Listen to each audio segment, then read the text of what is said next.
Roger and Lexus, a dynamic pair. For trials and triumphs they always share. From the West Coast, their voices ring clear. In the hearts of listeners, they're always near. So here's to Sager and Lexus too, for the courage they bring, for the love they imbue. In the world of commentary, they'll forever stay a testament to bravery, come what may.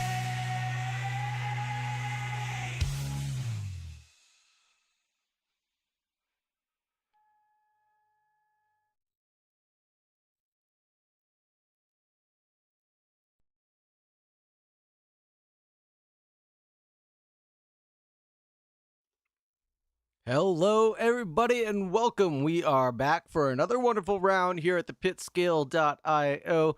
And if you're not familiar, you better get down with the get down, buddy. We're running it fierce and fast here with some GT4s at Paul Ricard, everybody. Everybody's favorite track. We've been hearing it all week long how much the drivers have loved it, and sad to see that it's going to be leaving us here shortly, unfortunately for the drivers. I'm sure they would love to spend more and more time here if they were able to, but unfortunately, in a couple days' times, we just got to get off this track and move on to the next one. Thank you very much for joining me. Thank you very much for your hospitality. Let's take a quick look at where the GT4 Cups are going to be at. We've got Paul Ricard today, Bathurst next week, and we've got Indianapolis the following week after that. And then off to the overall standings, let's take a look at. We've got deleted users still in the lead of this championship with Caleb Driscoll with 595, Mike O'Rourke in third place, well, I guess second place, Nathan Williamson, Stronxy Boy, all very close up at the front. Then we've got Jose, PD, Lennon Bromfield, Henry Ramirez, Jake Jensen Van Rensberg, JJ VRB, Nick Heisler, Jason McGeehee, Mike Coggs, Noah Lee, Matthias Lopez, and Andrew Tiedemann. Geek Furious, did you forget to register again? I bet you did. Bet you would, you dirty chicken effer. I'm sorry, you don't deserve that. Hello.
Alrighty, and hopefully I'm the only one with connection issues right there. For the 19 drivers, everything looks to be running pretty tidy for them. Let's see if I can pull up some lap times. We've got 204s for the front runners, 204.7, 204.8 for Mike O'Rourke and Lennon Bromfield, 205s coming out for Tronks, Driscoll, Mike Coggs, Caleb Driscoll with a 204.3 for himself, 205s for Stronxy Boy and Mike Coggs, Espindola, PD, Williamson, and then Junior has the 206 barrier with PV Classic, Borowick, Lee, Tiedemann, Moreno, and then we've got McGeehee, Emerath, Brown, Fox, and Fox. Forgot who I was saying next. Someone jumped up that I got out of my order, but those all not setting laps just yet. Oh, Henry Ramirez with the 205.9 is the one who jumped out of my eyesight. But everybody else looks to be doing all right now. Geek Furious, how are you doing? I hope you're doing well, and thank you very much for coming back. I know you don't want to be here, but you are anyways because someone stuffed you into a paper bag and made you. But it's okay. We'll get you home safely. Maybe. Sort of, kind of, not really. I'm not in charge of that. Some other guy with a mask is usually in charge of that. Anyways, back to the 2.5 minutes left of qualifying that is left on the board. Secondary data, let's get the PBs up. That way you guys can see the same information that I'm seeing right now.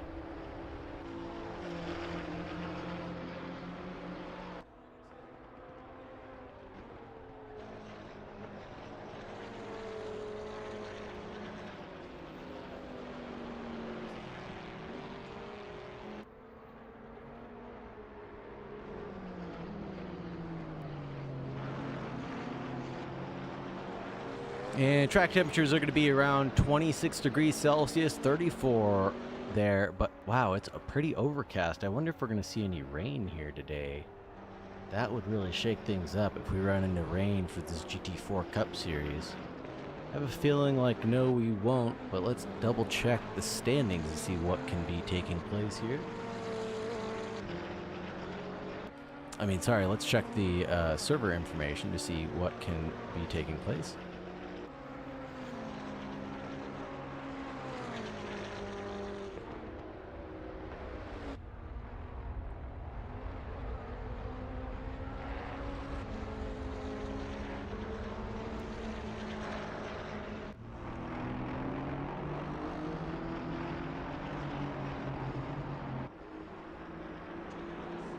Let's see. Cloud base level is at 50%. Rain base level is at 0% though. So it's looking like it'll be pretty dry. Weather randomness is at 1. So I doubt we'll see any rain here, but we will probably see some overcast clouds. And maybe this weather will give these drivers a little bit of a break as it's 2 o'clock in the afternoon. So it'll probably get a little bit cooler. What's up, Fuzzy Whiffs? Thank you for joining us. Thank you very much for hanging out with us. Hope you're having a good day. And if you weren't here earlier for the Porsche Cup madness, man, that's a vibe everybody needs to go back and watch to see how crazy it can be. What up, awesome Norwegian? What up, brother? Thanks for coming to hang out. Ooh, look at these liveries. Welcome to Jamrock livery. They got Boondocks on it. I can't wait to see everything go. Wait to see all these liveries. Jake. Who's Jake? Jake Jensen Van Rensbeck? JJVRB? The one and only JJVRB. Oh, it's sad that you couldn't come out and play, man. Would have made it an even 20, obviously. I wish you were here. Just like the song. But I can't blame you. Not everybody loves this track. I didn't even love this track until I started getting good at it. 2:04.3 for Caleb Driscoll, but we've got Lennon Bromfield on for a PB right now, actually. Even though it's qualifying over, he could be setting a personal best even. He only needs to do better by 1/10, and I think he might be able to do so. Mike O'Rourke's into the pits with his 2:04.7. 2:05, Barrier coming out for Strongsy Boy. Then Cogs with a 2:05.1, 2:05.3 for Williamson, 2:05.4 for Espendola, 2:05.5 for Jose Petey. Henry Ramirez with a 2:05.5 as well, 2:05.6. 2:06 Barrier by Junior and Classic, Borowick, McGeehee, and then Noah Lee with the 2:07s. Tiedemann, Rob Fox, and Moreno, Emrath, and R.L. Brown. And I think Lennon Bromfield might have thrown away that lap. Let's see as he gets towards the final corner. If he can make that final 10th up, I don't think he is on one anymore. Not even on a valid lap, potentially. Let's see as he gets to the line. He gets to the line. Does he have it in the bag? No. His last lap was a 2:04.522. So not going to improve on his previous best. I know you're here, awesome Norwegian, not to race. But you're never here to race. Let's take a quick break real quick, and we'll get to the commercials. That way we don't have any during the race.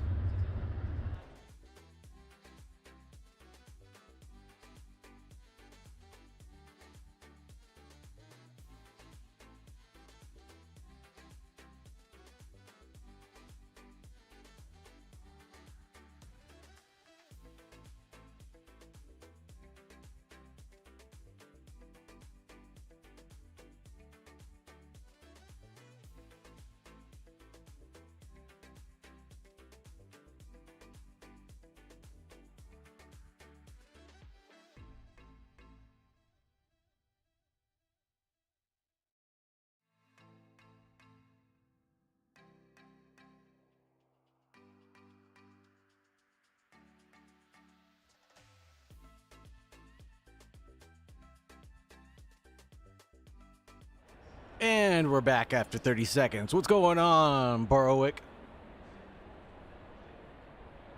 Hopefully everything has been working out well for everybody, and the new ad system is doing the best that it can to keep them as minimal as possible.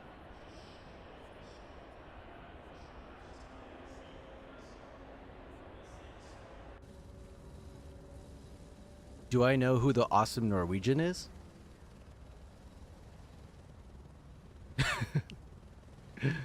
We are so back. Wait, do you know who I am? I think I know who you are. You would be, Haugstad. Haugstad. No, it's Haugstad. Not whatever you wrote. It's Haugstad. Haugstad. Haugstad. Did I get it right? Did I get it right? Did I get it right?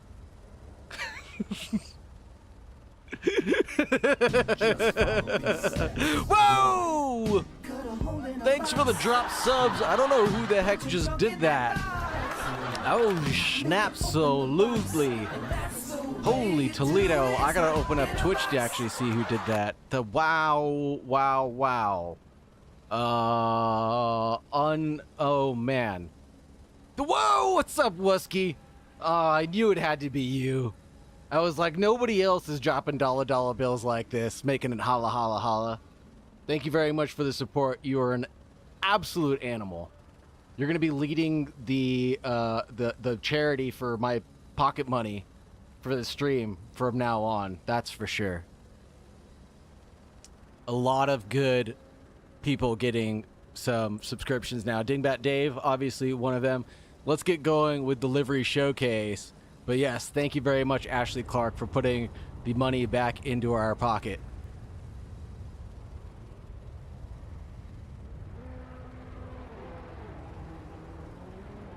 Let's do the starting grid LFM style. We've got the GT4 for Caleb Driscoll. Looking pretty snazzy as ever. In a black and orange livery, as always he does. Oh, look at this from Lennon Bromfield. We got a Boondock Saints livery with a cartoon kind of theme to it. Scuderia on the front. Whoa, we've got more. Whoa. Holy Toledo. Mike O'Rourke with a 103, silver, black, and red. And then we've got another Derek Strongsy boy in the DHL livery. One more drop, and there we go, man. You're too much, man. In 1 week. Yeah, exactly. You must have made some money the other day when you said you had to go to work on Sunday. You must have made some real money. I'll let you know what. It didn't go to my pocket to buy beer. It went in to buy lunch for the other day. Mike Coggs in the 104, Nathan Williamson in the 106. It was nice to stream for as long as I did on Sunday and then get the raid with all the subscriptions, because then I immediately was able to order food because I hadn't eaten all day, and I ordered food, got it delivered to my house, and I paid for it out of that fund. And I was like, this is exactly what this money is for my long days. Leandro Espendola in the 116, 107 for Jose PD in a black and yellow kind of Batman themed livery, if I do say so myself. And I think we got H-Ram in the 15 Aston. Yeah, no, it was exactly what I needed to survive and sustain myself after a long day like that. So thank you very much for the support, Wusky. Can't tell you how much the support continually means to me and infectious it could be. Alton Jr. in the 119. Yeah, sub prices just went up. They really did. 108 going out to PV Classic in 11th place right now. And yeah, it's $5.99 I think for US dollars.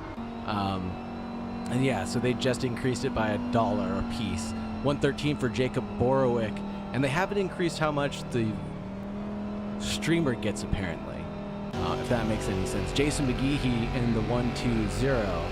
And what else was I gonna say?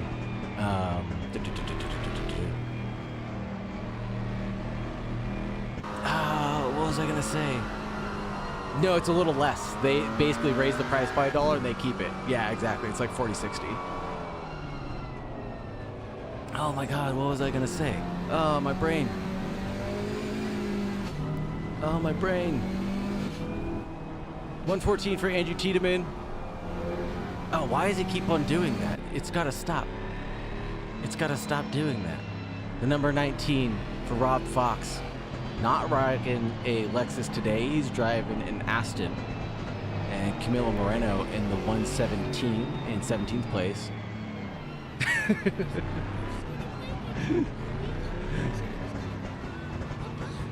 And we got Camilo Moreno in the 117, Etwash Amarath in the 110. Takeaway pizza? Are we talking about like a whole pizza, or are we talking about like a slice of pizza? Whole pizza, probably like 27 bucks. R.L. Brown in the 121. It is funny. I wonder if the alert's not loud enough. It's from Finding Nemo. I'm gonna touch the butt. I'm gonna touch the butt. And now we're already at the start of the race now. I don't know if you couldn't hear it, but yeah, I'll check the volumes on those. Green light, go, go, go, says our operator. And it looks like Lennon Bromfield's going to slide right into the derriere of Caleb Driscoll. Hold him to the inside line, but then go out wide. And I think he's going to get his position taken by Mike O'Rourke. Mike O'Rourke jumps in very, very quickly to take P2 away. It might even take P1 away from Caleb Driscoll. This is famous Mike's opportunity right now to take away a lead championship point from these guys. I actually do have Puppy Cam ready to go on standby. I promise. Mike O'Rourke, Caleb Driscoll, Lennon Bromfield, Mike Coggs, Nathan Williamson, Derek Strongs, Espindola Ramirez, PD Classic, Borowick Jr. all taking to this lovely, lovely start. We can do Puppy Cam. We can do Puppy Cam. I can do this. We can do this. Let everybody settle. Look at all those Macatakas. Got everybody in a McLaren, basically, except for two Astons? Jeez Louise. Absolutely crazy. Well, the people get what the people want. Actually, Ashley Clark gets what Ashley Clark wants this time. Ooh, side by side for Driscoll and Mike O'Rourke. No touch there, just Caleb Driscoll leaving a ton of room. Whoa, narrowly avoiding the track limits there. Comes back on track right in front of Lennon Bromfield. Now Lennon Bromfield's going to have the inside line through turn 9 and through 10. Espindola may have had an Espindola of his own. Let's see what happened between him and the number 15.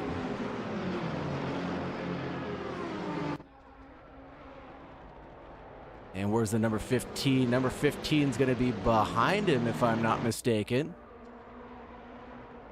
And just coming back on track and having contact with Henry Ramirez. And that's going to send the 116 going around. Caleb might be my 3-hour teammate at Bathurst this weekend for the Enduro, so don't curse him. I'll try not to. I'll try not to, indeed. Oh, ooh, ooh. I can do my best. No Yumo Goigwing Highway Wow for me. Nathan Williamson in 7th position right now, getting the undercut there on Derek Strunksy boy. Oh man, there's a bit of an accident right here. Oh man, what is going on? Whoa, whoa, whoa. Jose Petey also gets involved in an accident with Jacob Borowick. Little side-by-side action. That's the only Audi on the grid right now. Let's see what happened for this big accident at turn 1. I think this might be it right here that we're going to be looking for. The 107, the 117, the 113, the 70, and the 110 all getting into it with each other. Big Stronksy damage, and the Audi turns a McLaren around, and then, whoa, lots of things happening. I didn't do it! I didn't do it!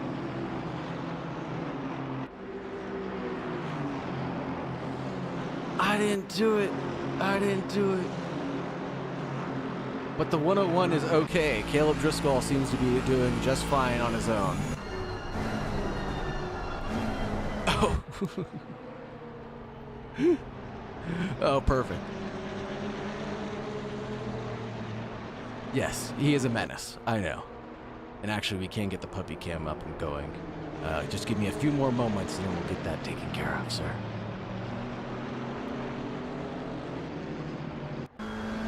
Two position gains for Mike O'Rourke, nothing gained for Lennon Bromfield, excuse me. Caleb Driscoll's fallen back 2 positions overall.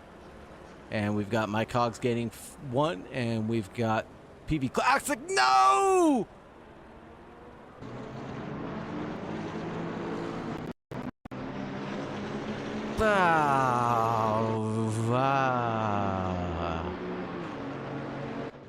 You know who we get to blame for that one. You know who we get to blame for this one?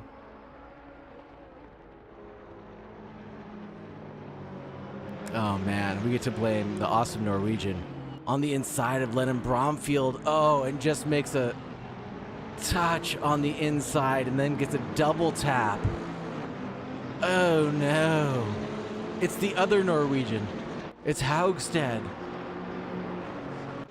It's not the awesome Norwegian, it's the other Norwegian. No. What happened to Amrath? Oh no. Noah Lee side by side with Amrath right now. Going through turn 6 and on their way to the straight. Looking pretty tidy, nice and straight in a line, looking good.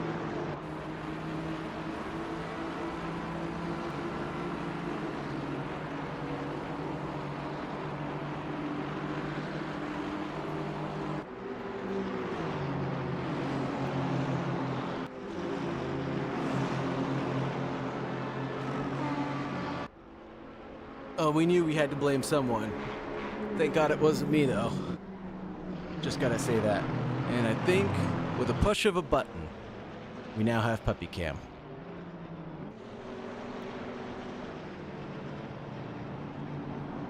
I knew I had figured it out.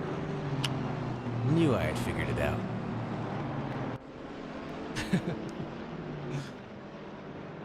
I know how to do some things right, not everything right, and PV Classic going side by side with Noah Lee. Noah Lee being a good driver and proponent for the GT4 category, so look to see this series expanding thanks to the works of Noah Lee really giving it all to promote this event, attracting the 19 drivers that are out here tonight, and then also trying to get more and more involved as much as possible.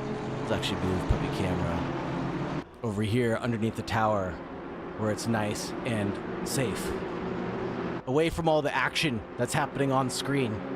No one's gonna punt the puppy camera when it's down here in the bottom left, right? People might punt the puppy camera in other places. PV Classic having a little bit of a moment. Let's see if we can rewind and see what happened to him.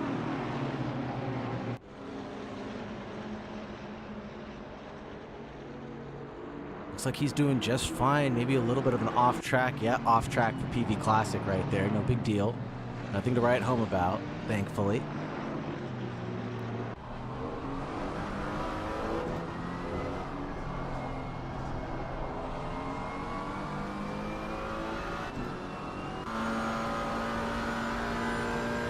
Lennon Bromfield chasing down Henry Ramirez. Henry Ramirez already up to 3rd position.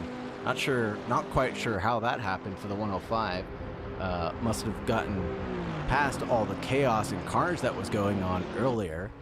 Just keeping his nose clean, it looks like. Lennon Bromfield able to get by Henry Ramirez without too much issue there.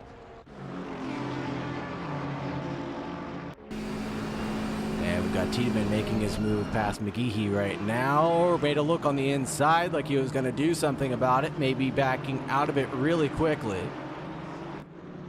Thought he was really going to make a move. Whoa! It's like 4 deep in the background.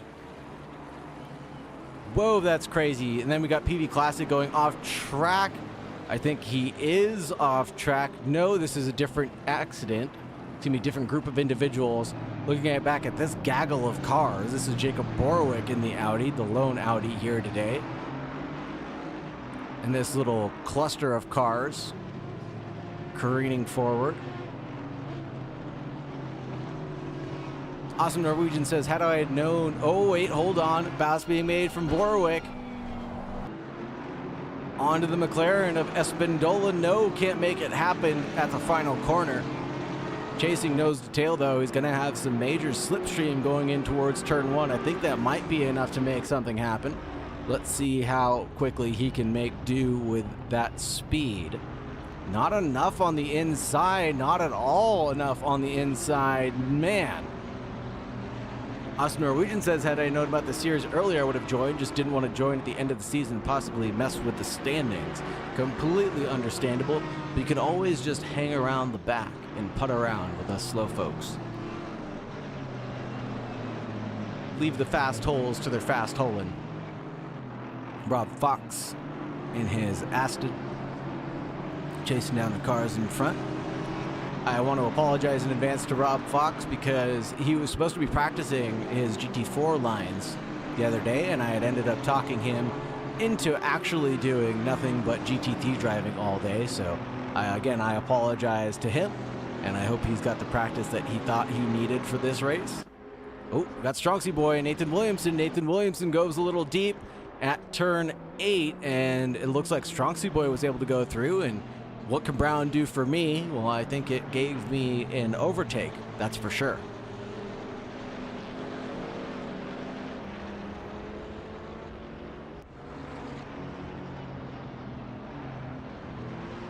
Oh, Nathan Williamson going deep again at turn 10. He's getting it collected, but just barely so. Look at this cluster of cars getting together here at turn 9. That's Espindola looking at PV Classic right now. Classic's looking at going wide. And who's that in the KTM chopping off Borowick's nose? Man, that was close. Best view in the house. Jose Petey has to fall way back in this, and Borowick actually is able to hold on. Borowick trying to go around the outside of Tiedemann. Holds on, goes past Tiedemann. PV Classic holds on to the lead of this pack, but Borowick is threatening to make his move on the entrance to turn 1. They might just go ahead and bump and rump. There it is, a little bump, bump, bump in towards turn 1. But rubbing is racing, right, folks? And then Borowick takes the lead of this battle.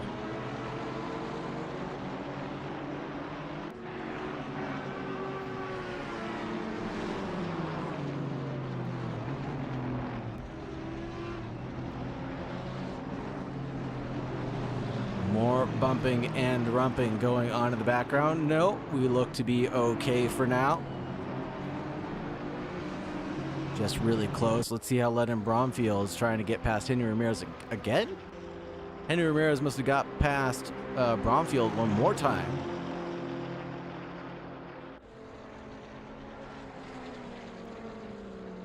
Side by side through turn 8. And Bromfield goes way off and into the runoff area. And Henry is going to go through Ramirez. Now Caleb Driscoll is looking at the back of these guys and trying to get a tasty morsel. He's in P5 right now and was earlier up in P3 until he had an accident with Lennon Bromfield and trying to recover from that earlier instance. Hopefully he can do just that.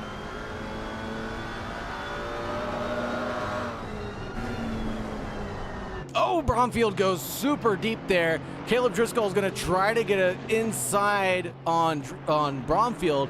Can't do so. Back out of it, and there goes Bromfield. Goes backwards around in a pirouette, and Caleb Driscoll gets the position for free, actually. And Caleb Driscoll is back up into the points that he wanted to be in before. Has Henry Ramirez to chase down, and then Mike Cogs in front of that. Wow, what a turn of events.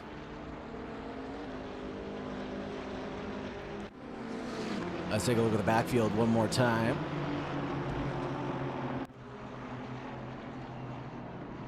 You guys tell me if those chat messages get too annoying, okay? I'll stop. But I thought it was a good idea. Jacob Borowick thinks this is a good idea, getting next to the 110 and right next to Espindola again. Hopefully without contact this time. Espindola slots in behind and Borowick jettisons his way up into P11. Espindola's trying to hold on, but can he really versus Amroth? I think Amroth was just complicit in all of that and didn't want to have any more contact. Noah Lee chasing down Allerton Jr.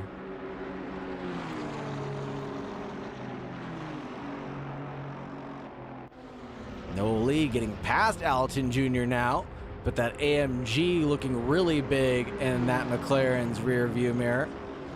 Just doesn't have the top speed to compare though. Noah Lee's up 6 positions overall. Same thing for Henry Ramirez, it looks like, for the big winners.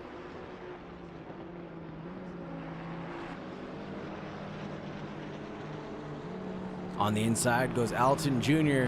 on Noah Lee. Does he hold on? This is Nathan Williamson and Lennon Bromfield battling it out. Let's go back to Noah Lee and Allerton Jr.'s battle again. Coming through turn 10, it looks like. Is there going to be anything that Allerton can do on the outside? I don't really think so, besides carrying a little bit more speed and try to go the long way around, but that usually never works out in your favor. And no, he cannot. Noah Lee holds on to the position over Allerton.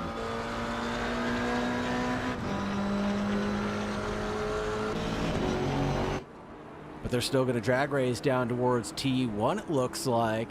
And drag race indeed. Noah Lee pulls out that gap. It just seems like that McLaren has a ton more top speed. That AMG can really get on the brakes, and there's side-by-side contact between the two of them.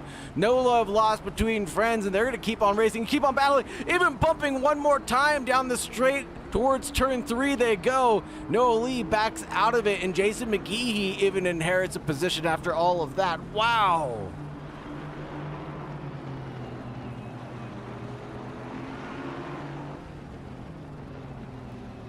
Here's PV Classic, Ethwash Amaroth as well.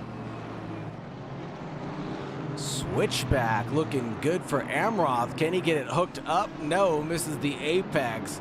Can't really, but he might have a run as long as this other person doesn't get behind him. Who was that? Andrew Tiedemann should have known in the KTM that Tiedemann was going to tie things up.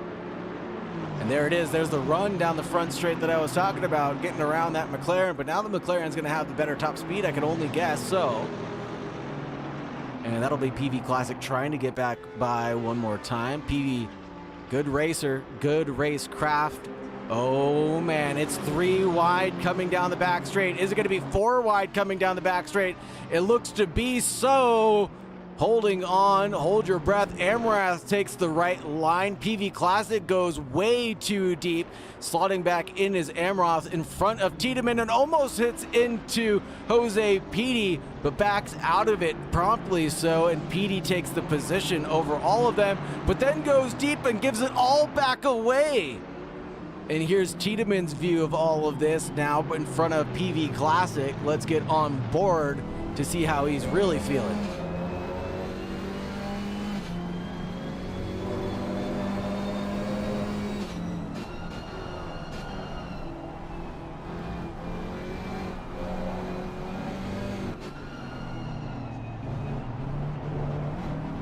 Wow, it's a mess behind him right now. Holy Toledo. Almost halfway through this chaotic race right now. No pit stops are mandated by anybody, so it's anybody's game really. Because these mistakes seem to just keep on happening over and over again by these drivers, so it won't stop here, I can tell you that much. PV Classic looking back at Camilo Moreno and Rob Fox, 3/10 back a piece on each other. Might be an overtake opportunity here at turn 3. No, they back out of it.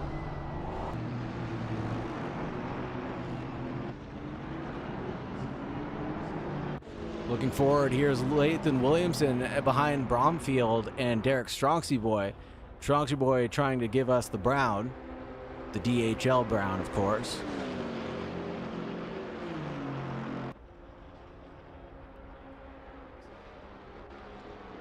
And nothing doing just yet.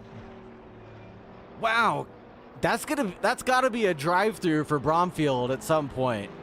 That's the 3rd time we've seen him go off. I can't believe that he doesn't have one yet. That's awfully wild. Tiedemann side by side with Amroth. Almost was able to get it hooked up, but that KTM slid out just a little too far. Let's see if we can back that up as they come down the back stretch. Here's how it got set up. Tiedemann on the outside, trying to come down and pinch him just a little bit, maybe. Nope, holds his line, very fair. And then where do they start coming together, really? Right at the entrance to the corner. He doesn't see him there, and Tiedemann prevents from going into turning. And that's where Amroth just held him out for a little bit longer than he needed to be held out for.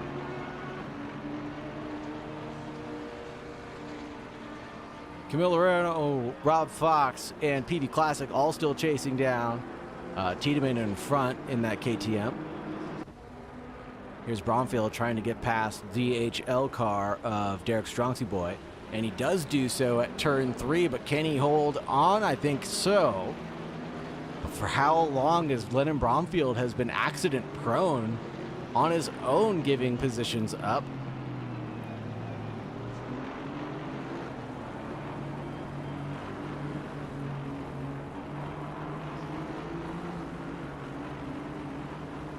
And Nate Williamson chasing down Derek Stronks as well. Wonder if he's going to have any slipstream here, or at least enough to make a move happen.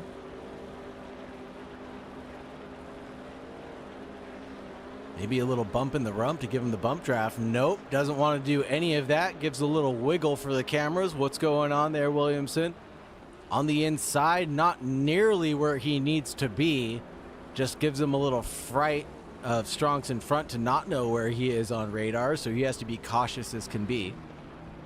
And again, doing that same tactic here, goes up on the inside, but is unsighted in that vortex of death, so backs out of it, and now is side by side headed in towards turn 9. Nathan Williamson not able to keep it collected at the entrance to turn 10 and backs out of it.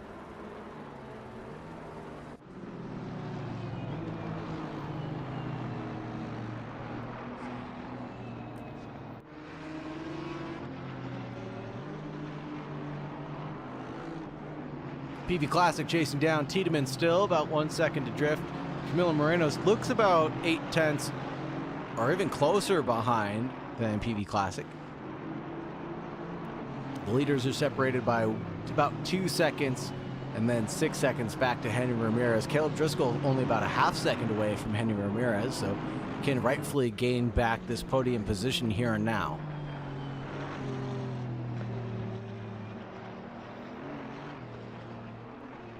Camilo Moreno might get a move done on PV Classic. The battle for 16th and 17th rages on, but we're going to take a look at this one for a little while.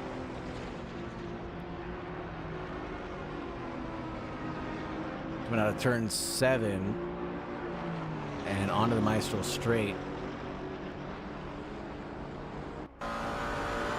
This is the view that Caleb Driscoll's got. A little bit of rubber banding going on, but he is past Henry Ramirez now.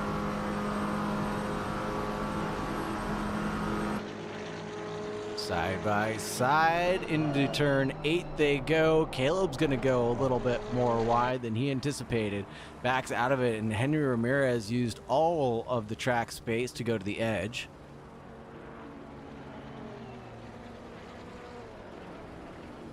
Thank you very much for following. Thank you very much for being here, everybody. Thank you very much for all the subs that were dropped earlier. If you're able to get one, remember to thank the Apollo Wusky for them. If you're not familiar with who we are, we're the pitskill.io. Join us at pitskill.io, where you can get in for some awesome GT3, GT4, and even GT2 action. We've had multi-class racing today earlier with some Porsche Cups and BMWs, so that was an exciting race to say the least. We had over 40 drivers registered. I think 42 ended up showing up, which was an amazing turnout for such an event, and that just led to the excitement that was had by everybody. And if you haven't seen it, go ahead and find the VOD in the socials listed down below, or even in the Twitch links on this page.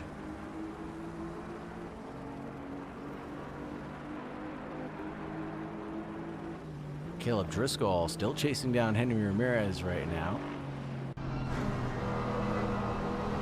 Thank you for the follow, Astrovor. Appreciate you. Thank you very much for the support. Thank you very much for following along.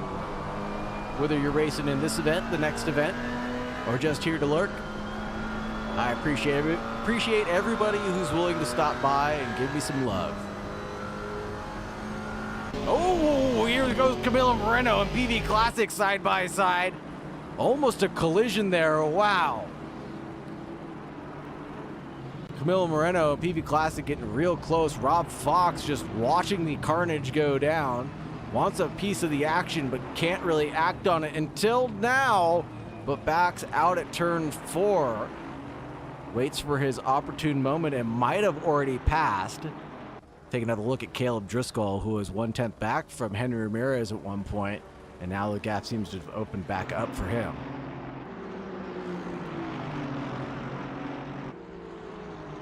Borwick ended up in the pits, and now he's back out, it looks like. Repaired some damage and back out to the races. Noah Lee chasing down Junior.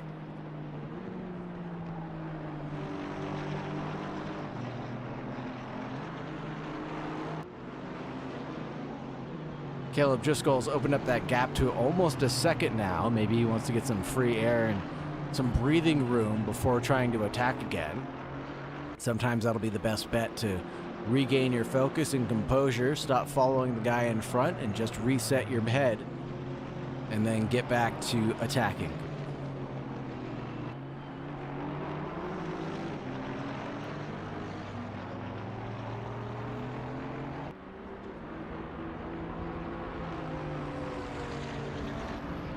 Noah Lee doing all right. Let's look at Tiedemann again. Tiedemann and PV Class is Andrew Tiedemann's chasing down Amroth. And this is a battle we saw earlier that didn't go too well, or Tiedemann wasn't able to get past him at the fast right-hander. Amroth taking a very defensive line, now taking a very offensive line, using all of the track possible, and Tiedemann on the inside really couldn't do anything but slot back in.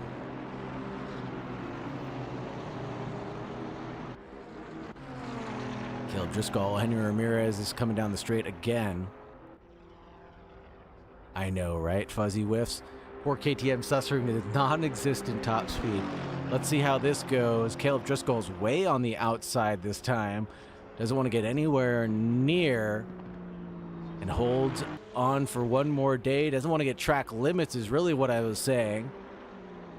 Doesn't really want to get anywhere near the track limits.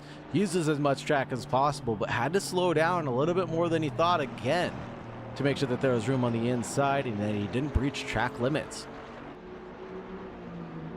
Henry Ramirez is doing a masterclass job of defending right now, not giving Caleb Driscoll a second chance.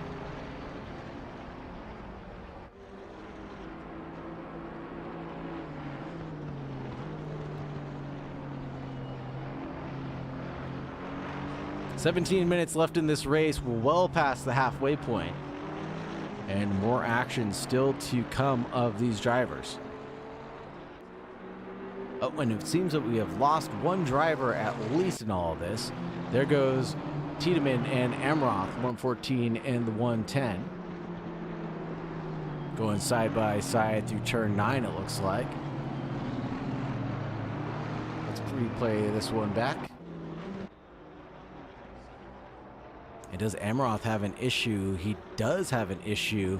Goes a little bit deep for the second time at turn 9 and 10. Maybe gets a little bit drifty. Yep, gets a little bit loose, and that'll open the door for Tiedemann to get inside. Just shakes him to the core, and then he has to back out of it. Very nice overtake from Andrew Tiedemann.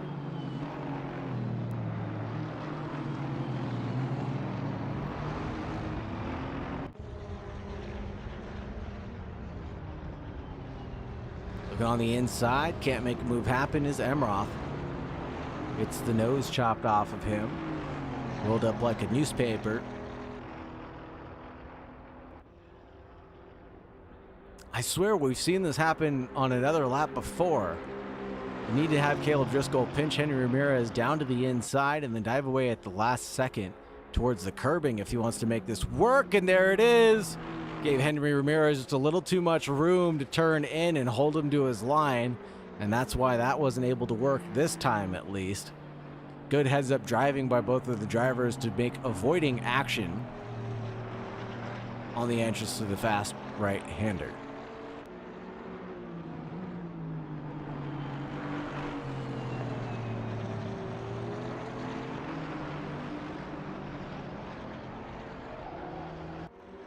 Hear tire screeching in the background. That's usually never a good sign.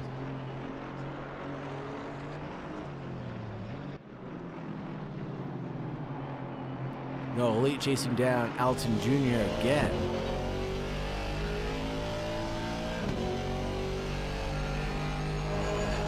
This is another battle that's raged on for a little while. Oh no, and it looks like Amroth may have had an incident.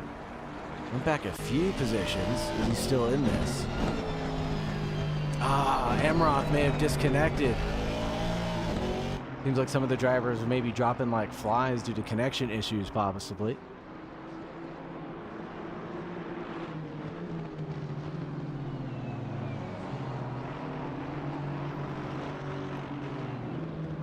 Here's Rob Fox trying to make that move happen on Camilo Moreno and PB Classic right in front, under threat from these guys behind.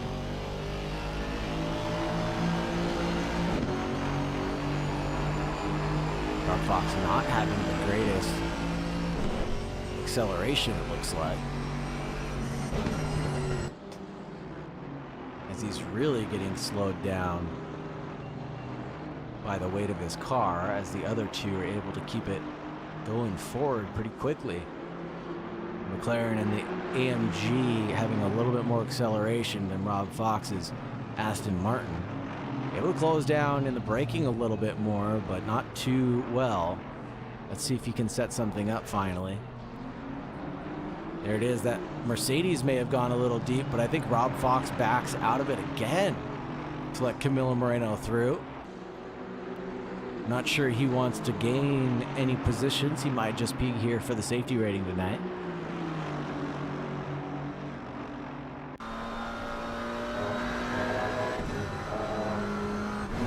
On board with Noah Lee, looking at Alton.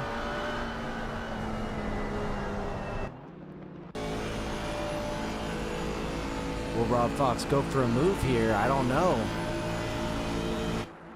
But dives into the inside, maybe has to make the move. Yes, as Rob Fox does make that move successful on Camilo Moreno. Now they're within touching distance of chasing down PV Classic. Excuse me, they're going to be chasing down PV Classic at this time. Mike Coggs, 8/10 back from Mike O'Rourke right now. That's going to be spicy. Nathan Williamson side by side with Strongsy Boy. Headed towards turn one right now. That Camaro is able to brake super late. Holding on over the crest. Is it going to get loose? No, the Camaro is holding out by a nose in front. But it looks like Strongsy Boy won't give up just yet. Nathan Williamson loses out on the leaderboard, but he just tucks in behind by just enough to let Strongs do it to himself. Man, there's a little bit of poor judgment.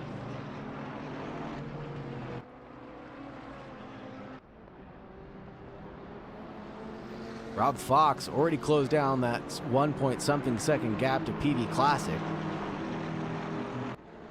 Is now within a couple tenths after riding a majority of the race behind these two drivers. He's finally felt his rhythm and his rhyme. This sure is a good race, Todd Murphy Racing. Thank you very much for joining us. Appreciate your support. Appreciate you being here.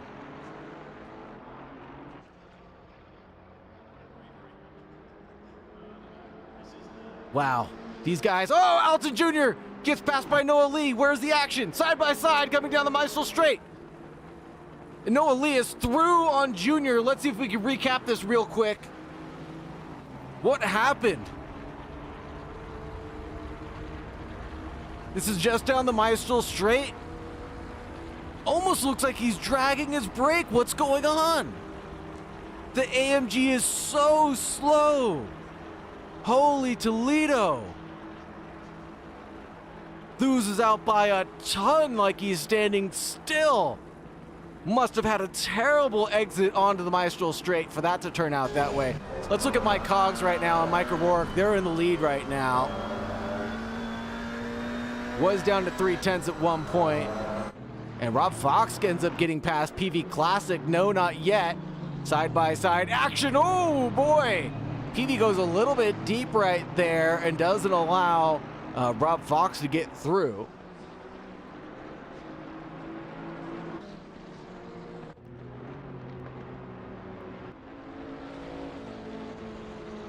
Well, I'm glad you're here, Mr. Todd Murphy Racing. I'm glad you're here and that you found us. I appreciate the support from PitSkill.io to promote the channel. You guys are amazing at what you guys do. Thank you very much. Rob Fox still chasing down PV Classic. About 3/10 back right now, but Mike Cogs and Mike O'Rourke are really close to each other, about a half second back. Let's get on board and see what's happening here at turn 8.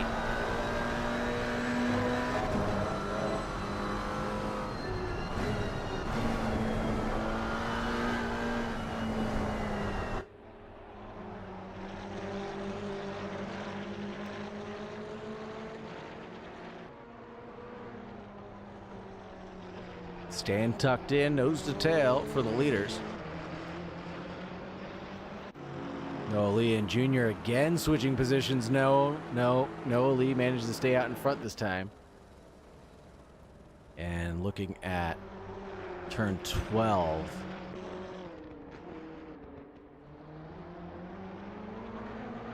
Looks like almost identical lines for identical cars being done. No wonder they're not gaining or losing anything on each other.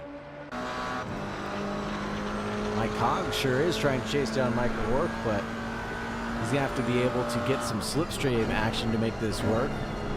If you can keep it close through the twisty bits of turn 3, 4, 5. Might be able to make something happen to turn 8. Yep, Mike keeping Mike honest here. Are they switching positions again? They sure did. Alton Jr. and Noah Lee sure did change positions one more time. And it looks like at where is this? Oh, a little bit of bumping and rumping there going onto the front straight.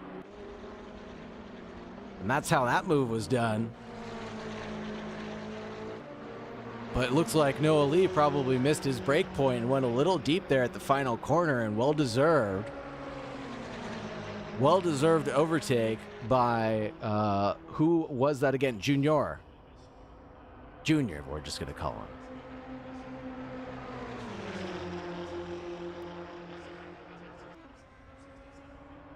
Mike Cogs around the outside. Can he make anything happen with 8 minutes left to go on the clock? Almost there's contact there coming through turn 8, but now it's Mike behind Mike. Same order as it stands. Before, Caleb Driscoll chasing down Henry Ramirez, coming through turn 8 themselves. Driscoll's tried so many times on Ramirez in the same corner. He's not going to be able to make it happen there. He's got to try a different strategy now. Noah Lee and Alton Jr. can't shake each other off. They're going to be stuck at this all day long. I'm going to sound like a broken record. Oh, Rob Fox at some point did get around PV Classic, the 109 and the 108. Nothing looking on my accident board, so everything seems legitimate there.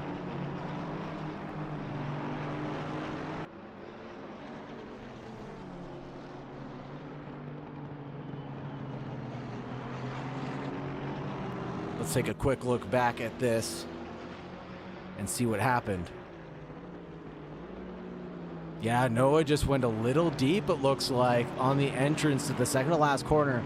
And then I think maybe caught off guard. Oh, yeah, completely caught off guard for the second corner, for the last corner, excuse me. And then that's where the contact happened. Trying to get back onto the racing line, it looks like. And they're back at it again. This is not a replay. This is exactly what happened last time. drag race down the front stretch, and the AMG super deep on the brakes behind that McLaren. Can he keep it planted? He sure does. Alton Jr. looks like he is on rails in that thing.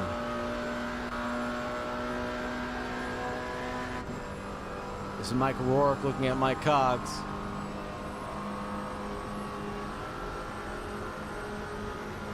Coming down the straight again. Doesn't look like there's enough overlap for anything to happen. Side by side through turn 8. Is there enough to justify some track width? I guess not. Trying to make it work, just can't make it stick. Here goes Henry Ramirez and Caleb Driscoll. Caleb Driscoll has to tuck in behind Henry Ramirez again. Just not getting the run that he thinks he needs. Not enough to justify the overlap, I guess. Still good racing.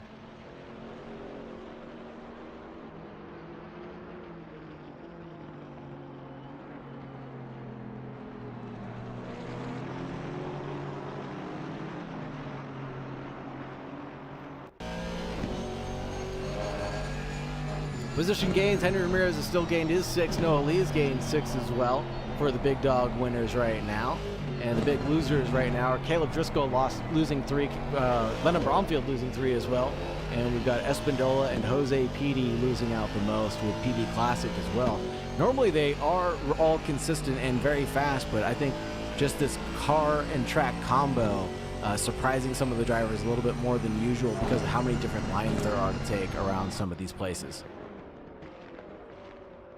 I know they're all mostly driving the McLarens, but still there's some significant variance in the way that you handle these cars around this track. Oh, getting a little bit squirrely there, Mike Cogs. That's not going to help him getting on the front straight, though. On the back straight, excuse me.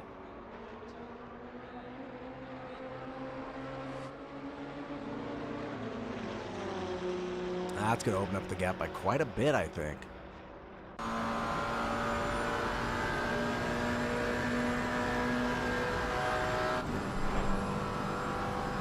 Still on board with the 104, looking at the 103.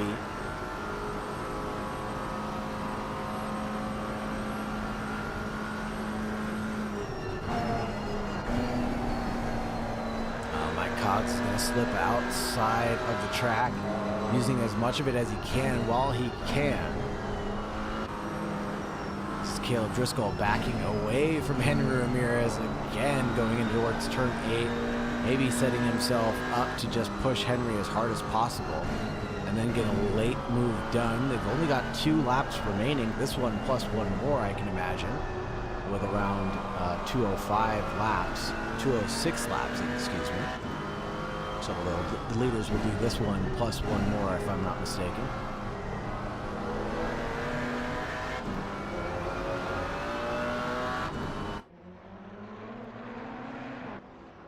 Just gotta say it again. Thank you very much for all the follows, subscribes, and everybody's time to be here. You guys are rocking in the USA, baby.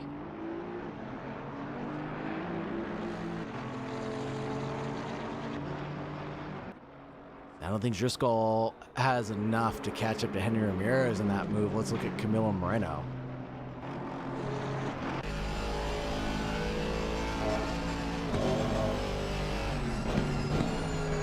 Junior again chasing down Noah Lee. My goodness.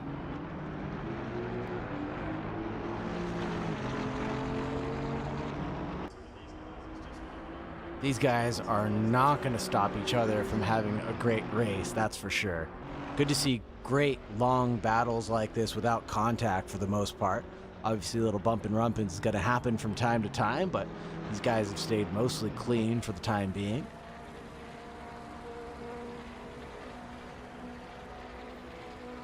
If any of the drivers are listening or paying attention, feel free to go ahead and drop into the waiting for interview room if you'd like to go ahead and do so. I always appreciate having these conversations with the boys and girls. Oh, this is going to be it. Caleb Driscoll on the outside now. He's going to have some significant overlap. He's going to be justified to get some track space now, right? Right? Right? Come on, Caleb Driscoll. Can you pull it off? Around the outside, he goes super deep again. I don't think that's what he meant to do there. Tucks in behind Henry Ramirez. And Henry might be able to hold on to third place here. Mike Coggs getting backed up by Mike O'Rourke, though. Looks like Mike didn't have enough gap on Mike to make Mike do the move. Mike check.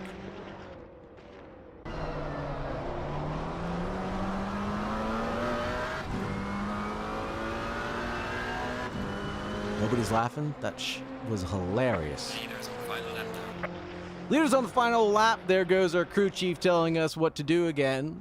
You know, we'll keep driving if we want to keep driving. That's fine. But it looks like Mike O'Rourke is in first place with Mike Coggs in second place. Henry Ramirez in third. Caleb Driscoll in fourth. Lennon Bromfield, the Nathan Williamson, Derek Stronks, Noah Lee, Alton Jr. Then we've got Jason McGeehee, Leandro Espindola, Jose Petey, Andrew Tiedemann, Rob Fox, PV Classic, Camilo Moreno, and Jacob Borwick rounding it out. Exactly, Norwegian. That's exactly what I'm telling him he needs to do. Force him all the way to the inside line and then go for a sketchy switchback. Go all the way out to the curbing and then go all the way back in.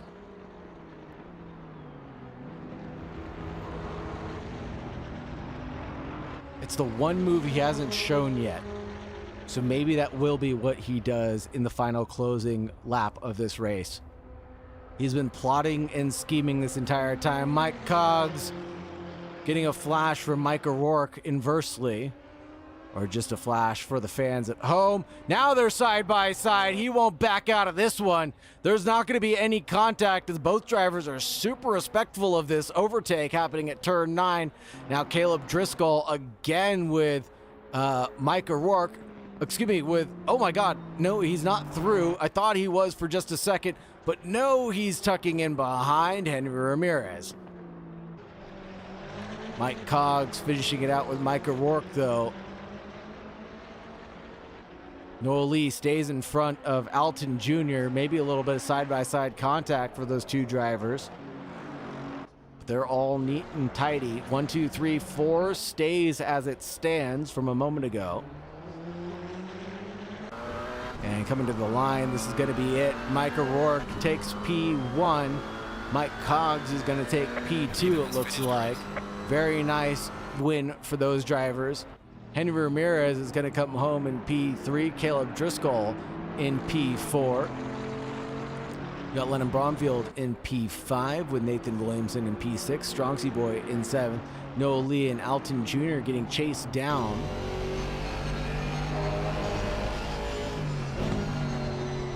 Oh man, is this actually going to happen? Oh, Noah Lee goes a little bit wide again, but will Alton Jr. make the same thing happen twice in a row? We might have a drag to the line. We have a photo finish about to be on our hands, folks. Let's see if we can see who's going to end up at P1 of this battle. I don't know. Alton Jr., nothing separating him and Noah Lee as far as my timing tower is concerned. Then Jason McGeehee comes in 10th place. Leandro Espindola in 11th. Jose Petey in 12th. Tiedemann in 13th, Rob Fox in 14th, Classic in 15th, Camilo Moreno in 16th, and Jacob Borwick in 17th position. Whoa. Oh, man. I've never seen that happen before. These deltas being just absolutely red at the end. Juan Kairos just subscribed. Thank you very much for the subscription, brother. Love to see you again. Thank you very much for doing that. Oh man, what an epic race this ended up being. Wow. 19 drivers taking to the grid. Again, thank you for all the subscriptions. Juan Kairos, thank you very much for the gifted subs from earlier from Ashley Clark. And let's go ahead and take a quick break. We'll be right back with some race replay highlights.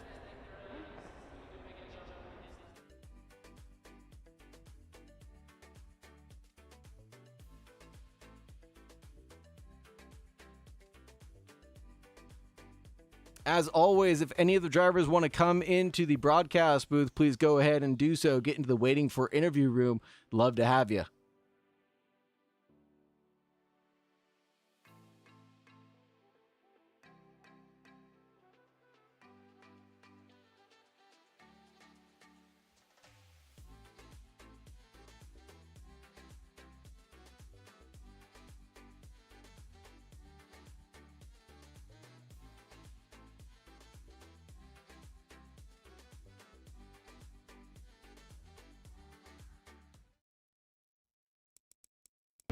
Alrighty, and I think we're back to live.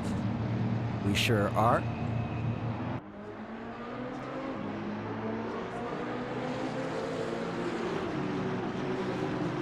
Let's see if we have anybody in the waiting room today.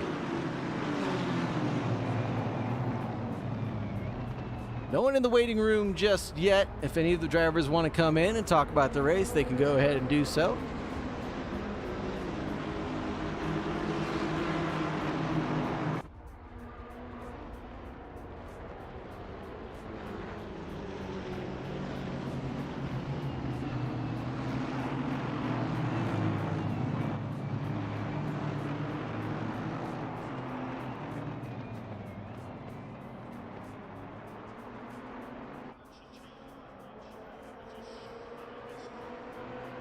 Ooh, man, that was such an exciting race. Man. What if Caleb would have been able to take him home if Sauger hadn't cursed him? I didn't curse him, okay? You cursed him. You kept on saying his name over and over and over again. That's why it happened like that. That's exactly what happens when the fans do fan things. Try to take my power away. Whoa, look at that off track. At the start of turn 5 and 6 and see that one live.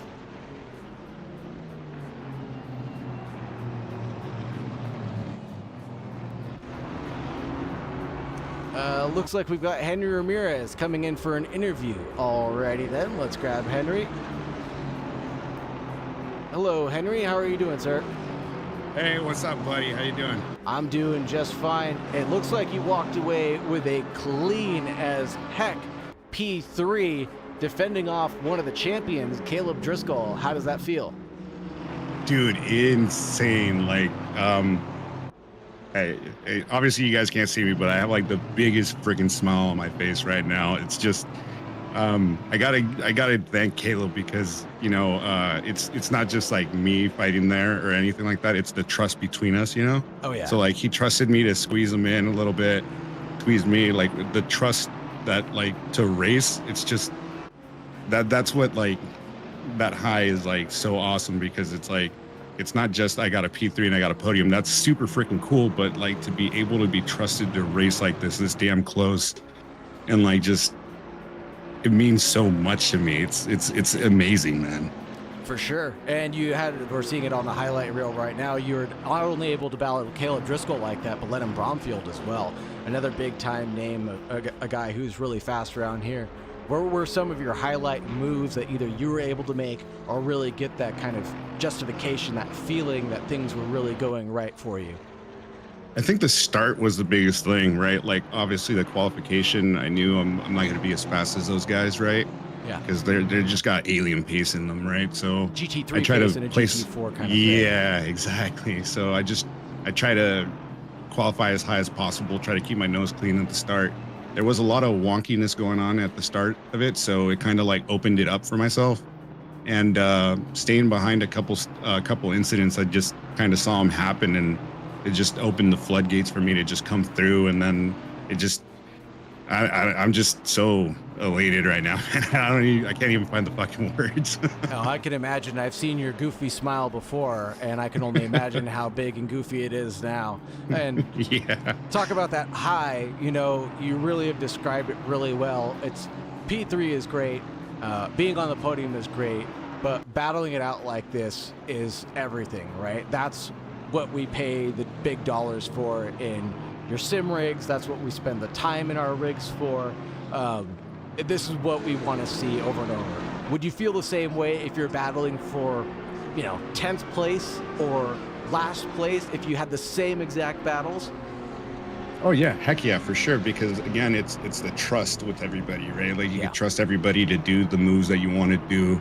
It takes two to tango, and it's like, obviously you could be dumb and send it in like T1 or whatever the heck it is, right? But really you're hurting yourself and you might hurt other people's race. So it's better to be respectful about it and like know when you can push, race with these guys for a long time. Like I've been racing with these guys for such a long time. Like this is my first time I'm actually up here with these guys. And it's amazing that like they trusted me so much to just like kill them, you know? Yeah. Like that's bigger than anything, like in my book. How long have you been racing with the pit skill, or at least this crew of people, let's say? Oh man, I want to say almost like a year and a half or something, or maybe 2 years or something like that. So a long time to build up this trust. Yeah. And I remember starting in the back with Tom, and I remember Tom Woodrum, he introduced me to this whole thing. I think we were in Donington, so it was like my anniversary. The Donington race is always my anniversary with these guys. So it's pretty awesome to just always keep coming back and see myself improve, you know, put in the time, put in the effort, and do all the good stuff and get up there with them. And, you know, also I got to thank Fazley, because he actually helped me set up my FOV, and that's what like gave me the advantage. Like the FOB and like triple screens is like insane now, and it's like it made such a huge difference. And I got to give it up to him, because if it wasn't for him, I wouldn't be up here either. Oh, like, really? What was it about the FOV? Did you have to increase it, decrease it quite a bit? Decrease, and then make it look like it's actually like a real life car dashboard kind of thing. I thought I had it set up the right way, but then he had like this little cheat code way of doing it, you know, like taking off, since I'm using triple screens, take it off a triple screen embedded or enabled. Sure, and then like throw it down everything. to 41. Yeah, take a picture, measure everything, and then put it back into triples and get the same kind of feel in it. And that like literally that just like unlocked everything. It's almost like I felt like that had the same feeling like when Noah invited me over to do the GT4s like a while ago last season. Like I was racing GT3s, I was slow, I really didn't know where to like put my foot in, I didn't know what to train on. And then I got into the GT4s, and it just unlocked a whole new level of like figuring out the track, where to brake, what to do, how to do it, where to place the car and stuff like that. And then I transferred over to the GT4s, which made me a lot faster. But then the FOV was just, it's insane. It just feels natural now. It doesn't feel like it's rushed. It's insane. I was just going to say, and for those of you that don't know, by moving your FOV back basically, or having a higher field of view number, you basically are slowing your world down around you. That way you're not looking through kind of like a pipe, or you're not looking through a narrow field of vision. So if you're gaining that perspective, your brake markers are coming at you a lot slower. You can see them a split second longer. And it's one of the biggest things that makes a huge impact on any sim racer, is getting their field of vision right. And it's funny that you said that Fazley was over. I completely forgot that you had mentioned that before. And it wasn't Fazley driving the car today, right? He went back to work. Deny these allegations. Yeah, he must have gone back to work, but no. Good for you. Yeah, right at that moment that lap came in, he went back to work. As soon as you crossed the finish line, he went back to work. Yeah, exactly. Flew back to not Ohio. Yeah, right. Oh man. And so was I just want to. Sorry. I also want to just say thank you for streaming this, man. Like, I have big props to you, man. Just always doing this on your own time. You know, I know all the guys at Pitskill, you know, all the racers, we appreciate what you do. So, you know, if you haven't heard it enough, thank you so very much for everything that you do, Sagar. You know, it means a lot. It means the world to us. Thanks, Henry. I really appreciate that. I'm grateful to have the opportunity and the platform to get promoted on my own platform again. And I love all of you guys for giving me this amazing support and continued support, whether it's subs, time, you know, whatever it is, racing, lurking, follows. Everything is amazing that you guys do, and just keeps on enhancing my ability to keep on putting out a better product for you guys. So like with the ads, I'm trying to run ads, pre-roll ads basically automatically, so that we don't get ads during the race anymore. I'm trying to take care of a Be Right Back scene, so that we have a Be Right Back scene as well that we can actually use, so that we don't make it look like I'm actually in ACC, right? There's so many things that you guys have provided for me as a caster, you know, the Pitskill entire staff has done to make this a really valuable production that people are actually excited to be. It's funny, I've seeing the ticker go up. We had about 10 people watching it live.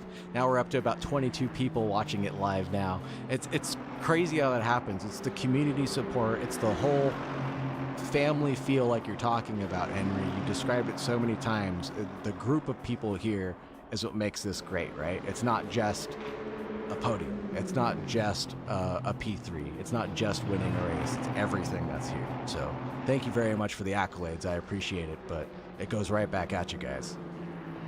Yeah, man, thanks. You summed it up pretty well there, man. Thank you again for having me here. Thank you for everything you do. And thanks to everybody for trusting me in the race.